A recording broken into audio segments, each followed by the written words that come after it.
பார்த்தீங்கன்னா இப்போ கேட்ச் பிடிச்சி விளையாடிட்டு இருக்கும்போது பார்த்தீங்கன்னா வயிறு ரொம்ப பசிச்சுது. சரி என்னதான் இன்னைக்கு சமையல்னு போய் கேட்டு வந்துடலாம். இருக்கேண்டி வியூவர்ஸ்க்கு ஹாய் சொல்லு. நான் போயிட்டு என்ன சமையல்னு கேட்டு வந்துடுறேன். இன்னைக்கு என்ன சமையல்மா?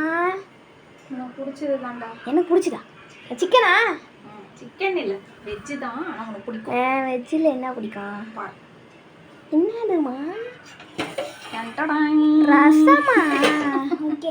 இது என்னது? பிடிக்கும். ஐயா இது எனக்கு பிடிக்காது. பருப்பு, கெட்டி பருப்பு. இது உனக்கு பிடிக்காதுன்னு எனக்கு தெரியும். அதனால தான் உனக்கு பிடிச்ச முருங்கைக்காய் ஃப்ரை பண்ணியிருக்கிறேன். உனக்காக ஒரு முருங்கைக்காய் இருந்தது, அதை ஃப்ரை பண்ணி வச்சுருக்கேன். ஓஹோ, அது என்னது? ஆமாம், இது என்னது? இது ஒரு குழம்பா? குழம்பு இல்லாத ரசம் இருக்கே. மம்மியை பற்றி தெரியும்ல, ரசம் வச்சா 2 நாளைக்கு வைக்கணும். அப்போ இது என்னது? தண்ணி. இங்கே பாருங்க, எங்கள் அம்மாவுக்கு எவ்வளோ மூளை பாருங்க. இது வெயில் காலத்தில் தண்ணி சீக்கிரமாக தண்ணி விட்டுறக்கூடாது, அதுவும் இல்லாமல் எறும்புலாம் வைக்கக்கூடாதுன்னு தண்ணி மேலே ரைஸ் வச்சுருக்காங்க பாருங்க. சும்மா சுடுது. ஸோ இதுவும் எனக்கு பிடிச்சது தான். நான் போய் சாப்பிட போகிறேன். பாய். கிழக்கேண்டி பாய் சொல்லு.